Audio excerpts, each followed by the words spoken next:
마가복음 11장 1절로 11절 말씀 우리 한 목소리로 봉독하겠습니다. 시작. 그들이 예루살렘에 가까이 와서 감람산 벳바게와 베다니에 이르렀을 때에 예수께서 제자 중 둘을 보내시며 이르시되 너희는 맞은편 마을로 가라. 그리로 들어가면 곧 아직 아무도 타보지 않은 나귀 새끼가 매어 있는 것을 보리니 풀어 끌고 오라. 만일 누가 너희에게 왜 이렇게 하느냐 묻거든 주가 쓰시겠다라. 그리하면 즉시 이리로 보내리라 하시니 제자들이 가서 본즉 나귀 새끼가 문 앞 거리에 매어 있는지라. 그것을 푸니 거기 서 있는 사람 중 어떤 이들이 이르되 나귀 새끼를 풀어 무엇 하려느냐 하매 제자들이 예수께서 이르신 대로 말한대 이에 허락하는지라. 나귀 새끼를 예수께로 끌고 와서 자기들의 겉옷을 그 위에 얹어 놓음에 예수께서 타시니 많은 사람들은 자기의 겉옷을 또 다른 이들은 들에서 벤 나뭇가지를 길에 펴며 앞에서 가고 뒤에서 따르는 자들이 소리 지르되 호산나 찬송하리로다. 주의 이름으로 오시는 이여 찬송하리로다. 오는 우리 조상 다윗의 나라여 가장 높은 곳에서 호산나 하더라. 예수께서 예루살렘에 이르러 성전에 들어가사 모든 것을 둘러보시고 때가 이미 저물매 12제자를 데리시고 베다니에 나가시니라. 아멘. 오늘은 마가복음 11장 말씀을 가지고 나귀 새끼를 타신 왕 이런 제목으로 묵상 나눔하도록 하겠습니다. 세 부분으로 나눠서 생각해 보는데 먼저 1절로 6절입니다. 3절 말씀 한번 따라해 봅시다. 주가 쓰시겠다라. 그리하면 즉시 보내리라. 제자들이 예루살렘 근처 벳바게와 베다니 가까이에 이르렀을 때에 예수께서 맞은편 마을로 2명의 제자들을 보내시면서 거기 아무도 탄 적이 없는 나귀 새끼가 묶여 있을 테니 풀어서 끌고 오라 이렇게 말씀하셨습니다. 누가 왜 이러느냐 이렇게 묻는다면 주께서 나귀를 쓰시고 돌려보낼 것이라 이렇게 말하라는 것입니다. 제자들이 맞은편 마을로 가보니까 정말로 나귀 새끼가 문에 매어 있기에 제자들이 줄을 풀었어요. 사람들이 왜 이 나귀 새끼를 푸느냐 이렇게 물었더니 제자들은 주께서 이르신 대로 말했고 그들은 가만히 있었다는 것이 본문의 내용입니다. 한번 따라해 봅시다. 이해되지 않더라도 순종하라. 자, 주라고 하는 단어, 퀴리오스라고 하는 단어는 예수님의 신성을 나타내는 것입니다. 그러니까 주가 쓰시겠다라고 하는 말씀 가운데는 너의 주인이 내가 너의 나귀 새끼를 필요로 하기 때문에 너는 내 명령에 순종해야 한다라고 하는 뜻이 담겨 있습니다. 두 제자는 나귀를 끌어오라고 하는 주님의 명령에 순종했고 나귀의 주인도 주가 쓰시겠다는 말에 기꺼이 나귀를 내어드렸습니다. 이들의 작은 순종과 헌신은 가장 위대하신 메시아의 예루살렘 입성에 귀하게 쓰임받았습니다. 예수께서 이 나귀를 타시고 예루살렘 성에 입성하셨기 때문이죠. 자, 생면부지의 사람에게서 그 나귀와 새끼를 바다 끌고 오라 이런 이해할 수 없는 예수님의 명령 앞에서 제자들은 난감했겠죠. 그런데 그들은 한마디 토를 달지 않습니다. 그냥 명하신 대로 시키신 대로 했습니다. 이 나귀의 주인도 마찬가지예요. 왜 예수께서 나귀가 필요한가를 묻지 않고 주께서 쓰시겠다는 말에 순순히 자기의 나귀 새끼를 내어드렸다는 것입니다. 자, 오늘 이거 쉬운 이야기가 아니에요. 만약 예수께서 나에게 마을 건너편으로 가서 나귀와 나귀 새끼를 끌고 오라, 뭐 돈을 주고 사오라는 것도 아니고 그냥 남의 것을 그냥 풀어서 끌고 오라 이렇게 말씀하신다면 과연 순종할 수 있었을까 상상을 해봅니다. 이해되지 않는 일에 순종하기가 어렵고 또 누구에겐가 아쉬운 소리를 하는 게 어려운 저로서는 이거 어떻게 합니까? 순종하기가 어려웠을 것 같아요. 정말 어려울까요? 그렇지 않을 것 같습니다. 우리가 이해되지 않는 것 참 순종하기가 쉽지 않습니다. 그러나 저의 목회를 돌아보면 이렇게 불가능한 상황 가운데 순종할 때에 기적과 같은 그러한 역사들이 일어나더라는 것입니다.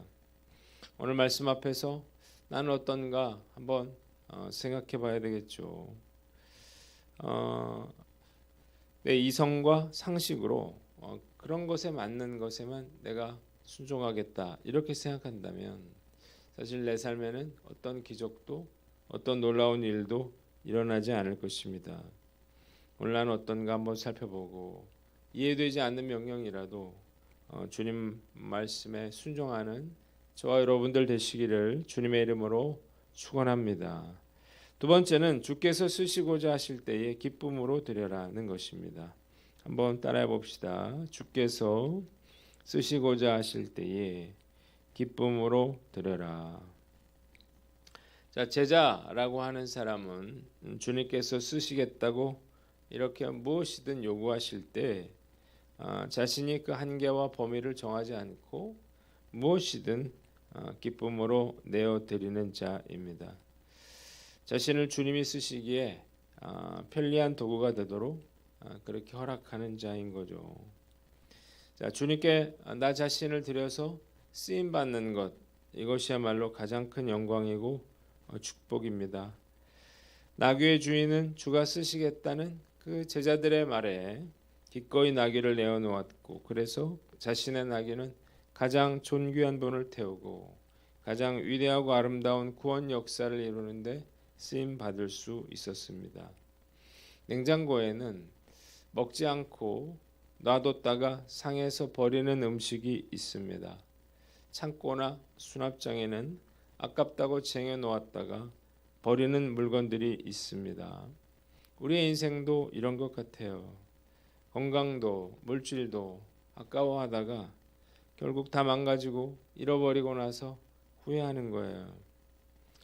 그럼에도 많은 사람들이 하나님께 뭘 드리는 데 있어서 굉장히 인색해요. 10대 때는 뭘 몰라서 못 드리고 20대에는 노는 데 정신 팔려서 못 드리고 30대에는 자식 키우느라 정신이 없고 40, 50대에는 돈 벌고 성공하는 데 정신 팔려 못하고 60, 70대에는 아파서 다 늦어서 이제 못한다는 거예요. 말씀 앞에서 나는 어떤가 한번 살펴봤어요. 다행스럽게도 저는 저의 젊은 날을 기쁨으로 하나님께 드릴 수 있었습니다. 물론 저도 제가 주님을 섬기는 일에 주저했었죠. 제 인생을 드리는 것이 너무 아깝다 이런 생각이 들었기 때문인데 지금 생각해 보면 그게 뭐라고 그렇게 아까워했을까. 그때 순종하지 않았더라면 정말 후회했을 거라는 생각을 해봅니다. 예전에 제가 기도원에서 금식 기도를 하다가 너무 힘들어서 이제 누워서 천장을 바라보고 있었어요.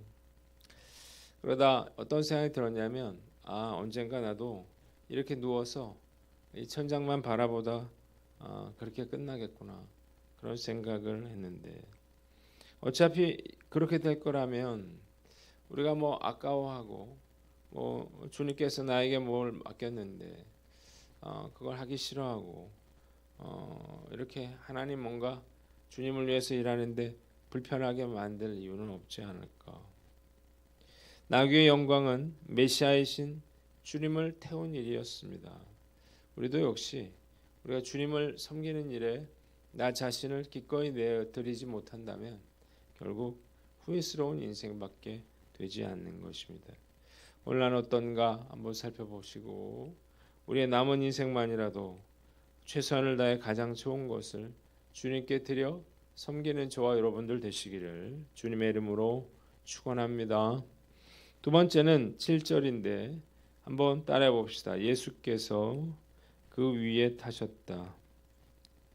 자, 예수님이 나귀를 타신 것은 스가랴서의 예언을 이루기 위함이었습니다. 스가랴서 9장 9절에 시온에 따라 크게 기뻐할지어다 예루살렘에 따라 즐거이 부를지어다 보라 내 왕이 내게 임하나니 그는 공의로우며 구원을 베풀며 겸손하여서 나귀를 타나니 나귀의 작은 것 곧 나귀 새끼니라 이렇게 기록이 되어 있어요. 자, 예수님이 이 나귀 새끼를 타신 건 우연이 아니었습니다. 구약의 예언을 이루기 위함인데 그렇다면 왜 구약의 예언은 예수님이 나귀 새끼를 타라고 그렇게 예언되어 있을까요? 그것은 그가 겸손의 왕임을 보이고자 하신 것이었습니다. 사실 예수님의 제자들까지도 예수님을 이스라엘 민족을 해방시켜줄 정치적인 메시아 왕으로 그렇게 생각했지만 예수님은 이 땅의 종으로서 평화를 주기 위해 오셨습니다. 이 평화는 하나님과 사람 사이의 화목이고 사람과 사람 사이의 화목이에요. 그래서 평화의 상징인 나귀 새끼를 타고 입성하신 것입니다. 한번 따라해 봅시다. 예수님처럼 겸손과 섬김의 삶을 살라. 자, 예수님이 어떤 멋진 말이나 이런 것들을 타고 오셨다면 어떻게 됐을까요? 가난한 사람들, 없는 사람들, 또 힘든 사람들은 그 주님께 나올 수 없었을 것입니다. 자, 그런데 겸손한 나귀 새끼를 타고 예루살렘에 입성하셨기 때문에 그 누구라도 그 예수님께 가까이 나아갈 수 있었는데 이것은 예수님의 겸손과 섬김의 삶을 보여주는 것이었습니다. 자, 십자가에 달리신 예수님의 모습은 그 겸손의 극치라고 말할 수 있겠죠. 그래서 우리가 그 십자가의 사랑 앞에 우리의 마음이 열리고 무릎을 꿇게 되는 것입니다. 예수님의 낮아지심과 이 겸손한 섬김을 통해서 소망 없는 세상의 구원과 평화가 임하게 된 것입니다. 예수님의 제자인 우리들도 주님께서는 이렇게 겸손과 섬김의 삶을 살기를 원하시는 거예요. 자, 예수님이 그토록 겸손과 섬김의 본을 보여주셨는데 우리가 이렇게 예수님의 뒤를 따르는 것, 본을 보이는 것은 참 쉽지 않은 일이라는 생각이 듭니다. 이게 왜 어렵냐면요, 우리가 낮아진 척 하는 게 아니라 내가 진짜 낮은 사람이라고 하는 것을 인정할 때 비로소 겸손할 수 있기 때문이에요. 제가 가장 겸손하지 못할 때가 언젠가 생각을 해보니까 억울할 때인 것 같아요. 말이 안 될 때. 이럴 때 화가 막 나더라고요. 어제도 그 어머니 그 유선 TV 채널을 좀 확장해서 보려고 전화를 했는데 그 상담사가 이 세트박스가 어떻게 생긴지 모르고 있더라고요. 그래갖고 자꾸 신용카드 같은 걸 빼라는데 제가 신용카드라는 게 없다 여기에. 그랬더니 그러면 어떻게 해줘야 될 거 아니에요? 그랬더니 자기는 그럼 모르겠다 이렇게 얘기를 해서 제가 정말로 황당했어요. 그럼 왜 상담을 하고 있는 건가? 그래서 이제 설치기사한테 전화를 했더니 설치기사가 그렇게 얘기를 하더라고요. 이 셋톱박스가 여러 개라 상담사가 모르는 것 같다. 뭐 이러면 이제 화가 나는 거죠. 한참 얘기를 하고 한참 설명을 했는데 그 모른다 그러면 답답한 일인데 이럴 때 제가 화가 나더라고요. 결국 겸손하지 못해서 벌어진 일이 아닌가 그런 생각이 듭니다. 예수님이 그토록 심한 반대와 모함과 비방을 참아낼 수 있었던 이유는 예수님이 겸손한 척한 게 아니라 정말로 겸손한 분이었기 때문이라는 생각이 듭니다. 오늘 나는 어떤가요? 사소한 일에 벌컥 화를 내면서 그렇게 살아가는 겸손치 못한 자가 아닌가 한번 돌아보고 우리 안에 뿌리 깊은 교만한 마음을 꺾어서 우리가 겸손을 흉내내는 자가 아니라 진실로 겸손한 자가 되는 저와 여러분들 되시기를 주님의 이름으로 축원합니다. 마지막으로 10절인데 한번 따라 봅시다. 찬송하리로다. 가장 높은 곳에서 호산나 하더라. 자, 당시에 예루살렘 성에는 유월절을 지키러 온 사람들로 가득 차 있었는데 자료에 의하면 무려 한 270만 명 가량에 달하는 사람들로 가득했다는 것입니다. 이렇게 많은 사람들이 예수님이 입성하실 때 예수님을 열렬히 환영했다는 것입니다. 이유가 뭔가요? 예수님이 그리스도라고 하는 사실을 알았기 때문이 아니라 예수님이 행하신 그러한 이적들 때문이었죠. 특히 예수님이 바디메오의 눈을 뜨게 하시는 것, 베다니에서 죽은 나사로를 살리시는 것, 이것을 보고 그들은 더욱 흥분했습니다. 자, 그리고 그 예수님을 왕으로 그렇게 모시기 위해서 이들은 이렇게 예루살렘 성에 모인 거예요.